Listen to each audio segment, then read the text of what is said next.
우리 함께 나누실 말씀 누가복음 14장 12절에서 14절까지의 말씀입니다.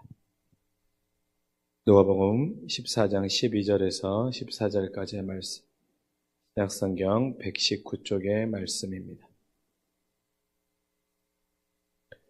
누가복음 14장 12절에서 14절까지의 말씀, 우리 세 절의 말씀 한 목소리로 함께 읽도록 하겠습니다. 시작. 또 자기를 청한 자에게 이르시되 내가 점심이나 저녁이나 베풀거든 벗이나 형제나 친척이나 부한 이웃을 청하지 말라. 두렵건대 그 사람을 너를 도로 청하여 내게 가품이 될까 하노라. 잔치를 베풀거든 차라리 가난한 자들과 몸 불편한 자들과 저는 자들과 맹인들을 청하라. 그리하면 그들이 갚을 것이 없으므로 내게 복이 되리니 이는 의인들이 부활 시에 내가 가품을 받겠음이라 하시더라. 아멘. 말씀 나누기 전에 광고 드립니다. 교회에서도 안내가 나갔지만 강수정 권사님 어머님께서 오늘 소천하셨습니다. 빈소는 수원 아주대병원 장례식장이고요. 내일 교회에서 오후 3시에 출발합니다. 위로해 주시고 함께 동행하실 분들은 시간에 맞춰서 교회로 와주시면 함께 조문하실 수 있습니다. 여러분들 기도해 주신 덕분에 4박 6일 동안에 필리핀 비전 트립을 은혜 가운데 잘 다녀왔습니다. 지난주 금요일 날은 필리핀에 있었거든요. 근데 벌써 이번 주 금요일 날은 여의도 교회에서 함께 예배하고 있네요. 시간이 진짜 빠릅니다. 가보니까 2년 전에 만났던 친구들을 다시 만나는 그 시간 속에서 또한 그 장소를, 동일한 장소를 다시 방문할 때 오는 마음의 깊은 감동들도 있었습니다. 그리고 우리 교회 목장들이 선교하는 것들이 선교지에서 참 귀하고 가치 있게 사용되고 있는 재료들이 되고 있음을 다시 한번 눈으로 보고 확인할 수 있는 참 귀한 기회의 시간이었습니다. 그런데 선교지에서 여러 사역들을 하고 또 선교지에서 교회들을 옮겨가는 과정 가운데 차로 이동하는 과정 가운데 제 마음 안에 오늘 여러분과 함께 읽었던 이 본문을 떠오르면서 제 안에 이런 물음이 있었어요. 넌 어떤 마음으로 이 잔치 자리에 참여하고 있는가라고 하는 제 안에 물음이 있었습니다. 선교라고 하는 이 잔치의 자리 가운데 이 필리핀 비전 트립이라고 하는 이 잔치의 자리에 넌 어떤 마음으로 참여하고 있지? 너는 잔치에 참여를 받은 자이니? 아니면 잔치를 베풀고 있는 자이니? 그렇다면 넌 어떤 마음으로 이 잔치에 참여하고 있니? 라고 하는 스스로의 물음을 갖게 되었습니다. 그러면서 이 물음을 가지고 오늘 말씀을 그곳에서 묵상하게 되었고 또 여러분과 이 자리에서 함께 나누기를 원합니다. 그래서 여러분, 우리는 잔치에 대해서 어떻게 참여하고 있고 또 오늘 주님께서 이 말씀을 통하여서 우리에게 주시는 사랑이 무엇인지 그것에 대해서 함께 다시 한번 점검해보고 발견해보는 시간이 되었으면 합니다. 여러분, 주님은 이 11절에 우리가 너무나 잘 아는 말씀처럼 자기를 높이는 자는 낮아지고 자기를 낮추는 자는 높아진다라고 하시면서 그리고 나서 이어서 이 본문에 대해서 말씀하고 계시지요. 여러분, 우리가 잘 알다시피 주님이 참여하셨던 그 잔치는 바리새인이 베풀었던 잔치였었습니다. 그래서 그 잔치에는 어떻습니까? 구별됨과 특권이 있었어요. 그러니까 그 잔치에 초대됐던 대부분의 사람들은 바리새인들이었고 그 당시에 기득권이 있던 사람들이었고 높은 위치에 있던 사람들이었습니다. 그러니까 주님이 오늘 말씀을 하는 것이지요. 우리가 나누었지만 여러분 그 전에 말씀에 14절 그 전에 나왔던 말씀 제가 수요일에 나눴었는데 그 자리에 네가 어느 위치에 어느 자리에 앉으려고 왔는지 막 종종거릴 필요가 없다라는 이야기를 나누셨고 오늘 본문에서 주님이 말씀하시죠. 네가 이 잔치를 베풀 때 누구를 초대해야 되는지에 대해서 말씀하고 있습니다. 근데 여러분 당시에는 바리새인이 주최한 자리였기 때문에 어떻습니까? 그래서 그들에게는 부정한 자나 소외된 자나 의식적으로 차별하지 않거나 차별한 것이 아니라 함께하지 않음이 사실 바리새인들에게는 당연함으로 여겨질 수 있을 거예요. 이 잔치는 내가 베푼 잔치고 이 잔치는 바리새인이 베푼 자리이기 때문에 바리새인들이 참여하는 자리, 사두개인이 참여하는 자리, 또한 지위가 높은 사람이 당연히 참여한다라고 하는 그 마음이 그들 안에 있었을 것입니다.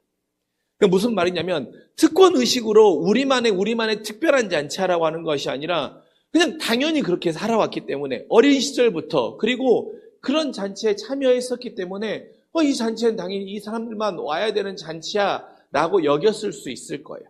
그런데 그런 그들에게 주님이 이 말씀을 하는 거예요. 이 자리에는 되려 차라리 가난한 자들이나 몸이 불편한 자들이나 저는 자들이나 맹인을 청하라고 주님이 그들에게 말씀하시는 거예요.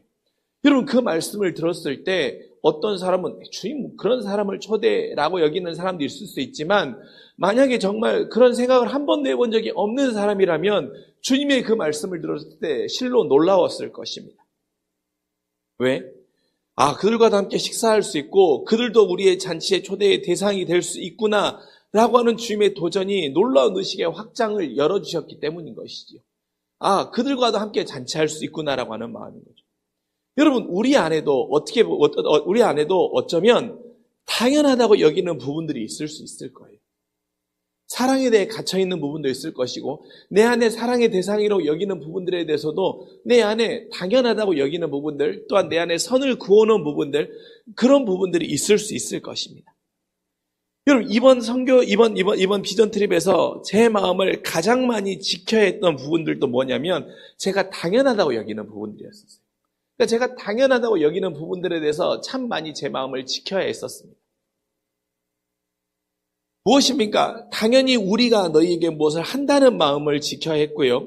또한 어떻습니까? 무의식적으로, 말은 그렇게 하지 않을지라도 제 안에 무의식적으로 나오는 표현들, 또한 행동들, 그들을 바라보는 제 시선들 안에 제 마음을 참 많이 지켜야 했었습니다. 왜냐하면 저도 모르게 제가 쓰고 있는 단어, 아니면 제가 짓고 있는 표정, 또한 또 제 안에 가지고 있는 감정과 마음들이 저도 모르게 나는 너희들에게 무엇을 해주는 사람이야. 난 너희들에게 예를 들면 복음을 전하는 사람이고 선물을 주는 사람이고 이렇게 나누러 온 사람이야. 그러니까 온 사람이라고 하는 제 마음이 저도 모르게 자리 잡고 있었기 때문에 참 그 마음을 지키는 것이 저에게는 큰 영적 싸움이었고 참 힘든 부분들이었습니다. 그러니까 내 안에 그들 향한 태도와 마음이 바르지 않았던 것이지요. 그래서 주님은 제 마음 안에 초대도 나눴지만 이 선교라는 잔치에 너를 초대한 사람이 누구냐고 저에게 물으셨던 거죠. 그 차 안에서 이 선교라는 잔치에 너를 초대한 사람이 누구지? 어쩌면 너는 초대받은 사람이야 라고 하는 주님이 그 마음을 저에게 주셨던 거예요. 가난한 자와 몸이 불편한 자와 저는 자와 맹인과 같은 너를 초대했다라는 거예요. 영적으로 가난한 자, 영적으로 맹인과 같이 절고 있는 너를 초대하여서 그 잔치에 하나님이 나를 초대했구나라고 하는 의식의 확장과 깨어짐과 하나님은 그 물음, 그 요청을 저에게 계속 하고 있음을 저 스스로 돌아보게 되었습니다. 그러면서 제 안에 당연하게 여기는 교만의 마음을 보게 하시는 주님의 계획 앞에 감사했던 거예요. 여러분, 우리 안에도 저와 같은 그런 마음, 그래서 당연하다고 여기고 있는 우월의 마음, 아니면 사랑에 대해 제한하고 있는 그 마음들이 깨지는 의식의 확장이 우리 안에 기도하는 가운데 또한 매일매일 우리 안에 일어날 수 있기를 간절히 소망합니다.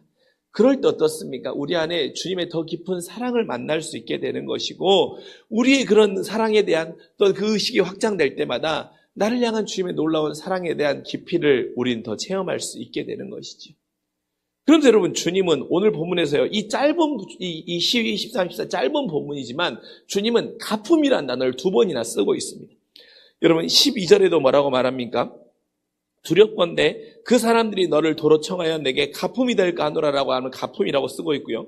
또한 14절에도 뭐라고 말합니까? 의인들이 부활 시에 내가 가품을 받겠음이라라고 하신다라고 말하는 거예요.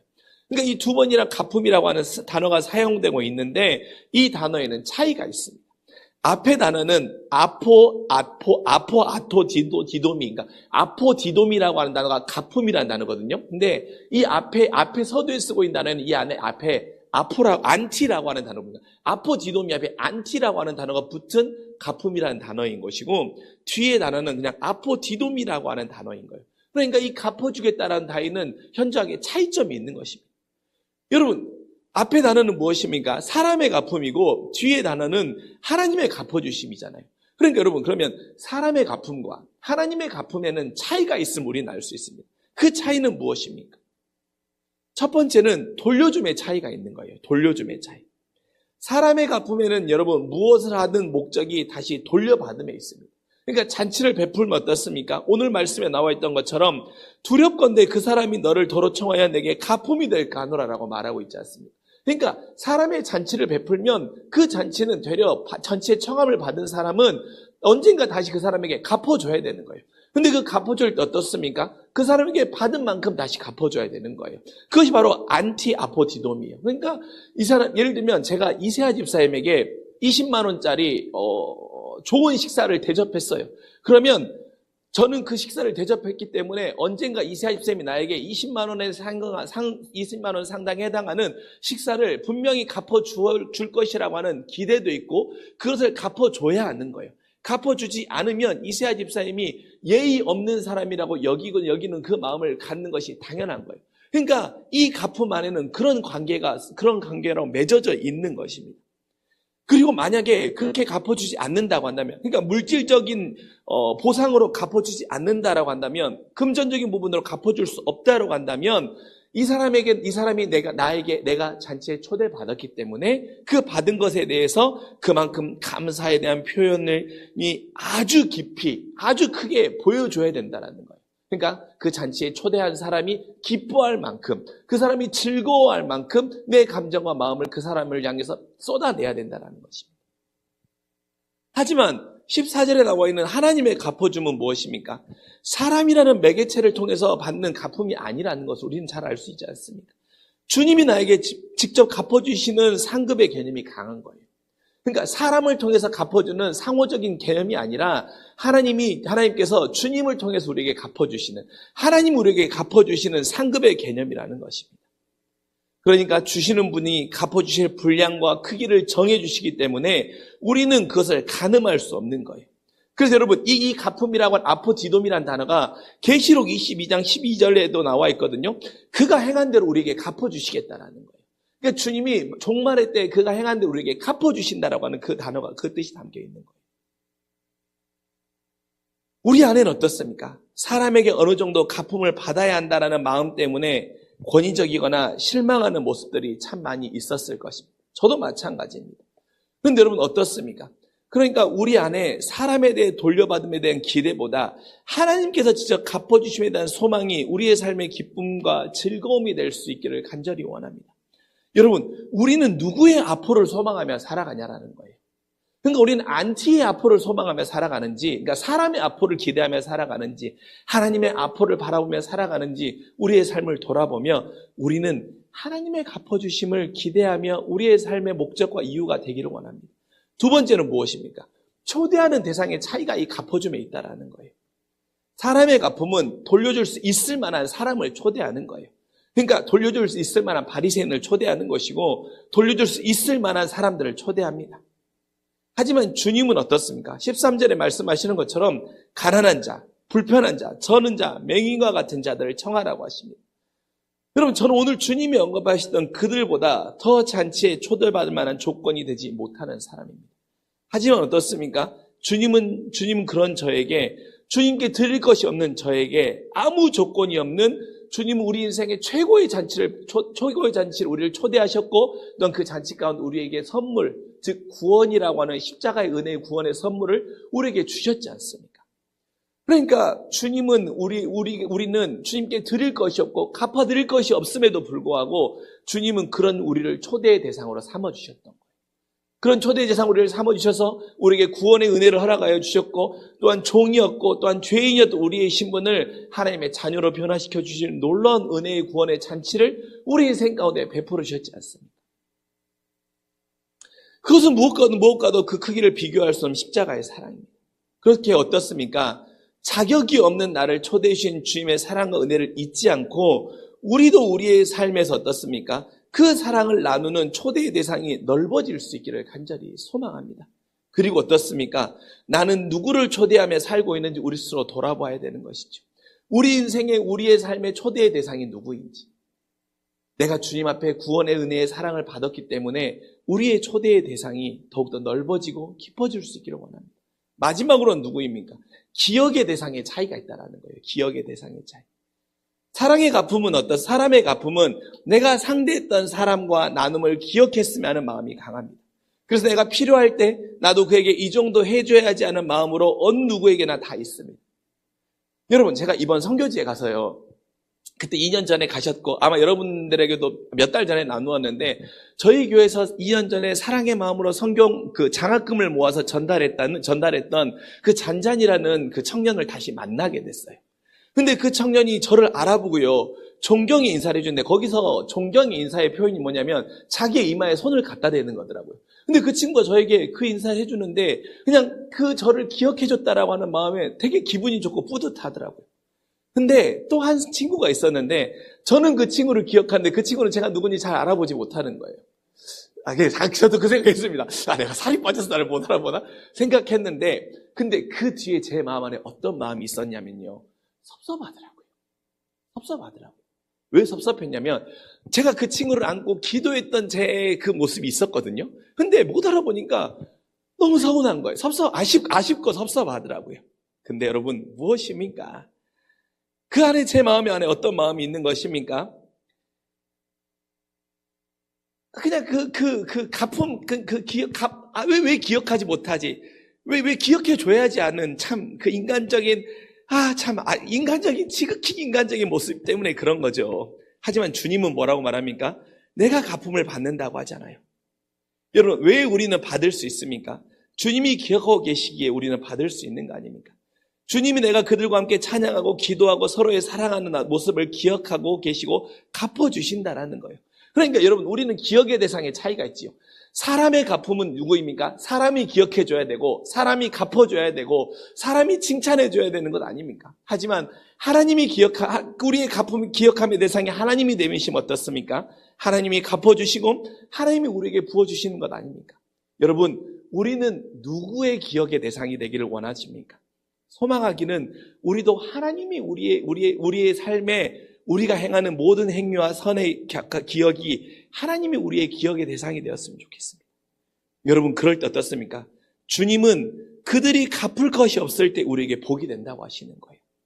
그들은 갚을 것이 없기 때문에 우리에게 복이 된다라는 거예요. 갚을 것이 없기 때문에 오롯이 사랑할 수 있지 않습니까? 그들은 갚을 것이 없는 자이기 때문에 우리는 그들이 갚을 것이 없는 대상이기 때문에 주님이 주님이 우리를 기억해 줄 수 있는 그 은혜가 그들을 통해서 우리에게 임할 수 있게 되는 것입니다. 갚을 것이 없기 때문에 세상에서 무언가의 보상을 기대하지 않아도 되는 것이고, 갚을 것이 없는 사랑을 해보면 나도 갚을 것이 없는 주님께 받은 사랑이 얼마나 그거 놀라운지를 우리가 알 수 있기 때문에 그것이 얼마나 큰 은혜인지를 우리는 만날 수 있게 되는 것입니다. 제가 이번 필리핀에서 제게 느낀 가장 큰 은혜와 선물이 바로 그거였던 거예요. 저에게 가장 큰 은혜와 사랑이 그거였습니다. 그렇지. 갚을 것이 없는 사랑을 내가 주님께 받았기 때문에 이 주님의 사랑이 너무나도 크기 때문에 내가 누군가의 기억의 대상이 돼야 되고, 내가 누군가의 초대의 대상이 돼야 되고, 내가 누군가에게 받아야 되는 대상이 아니고, 그 주님의 받은 사랑을 나는 그저 돌려주는 것만으로도 내 삶 안에 큰 은혜가 되구나라고 하는 것이었던 것입니다. 그러면 주님이 갚아주시겠대요. 그러면서 주님 우리를 먼저 의인이라 칭해 주시겠다라는 거예요. 여러분, 의인은 누구입니까? 스스로 자격이 없는 것을 아는 사람입니다. 하나님께서는 의롭다 하시는 의롭다 하시는 자리에서 내 삶의 소중한 것들을 심을 수 있고 그 잔치를 열 수 있는 사람을 의인이라고 말해요. 연약한 이들에게 잔치를 베풀므로 세상의 가치와 기준을 깨고 하나님의 정의와 공의를 실천하는 사람을 의인이라 주님을 불러주시겠다라는 거예요. 우리가 이런 삶을 살 때 주님은 의인이라고 하시고 뭐라고 말씀하십니까? 천국의 잔치에서, 영원한 생명의 잔치에서 영광으로 갚아주시겠다고 말씀하십니다. 여러분, 이제 말씀을 마치려고 합니다. 이번 선교를 통해서 저는요, 우리 교회가 주님의 갚아주심을 믿고 나아가는 교회구나라는 생각을 정말로 절실했습니다. 이번에 정말로 절실하게 했습니다. 그래서 주님이 우리 교회에 주님이 갚아주시기 때문에, 세상이 갚아주는 것이 아니라 주님이 갚아주시기 때문에 우리 교회가 든든히 세워져 가고 있구나라고 하는 그 응답의 확신을 다시 한번 확신하게 되었습니다.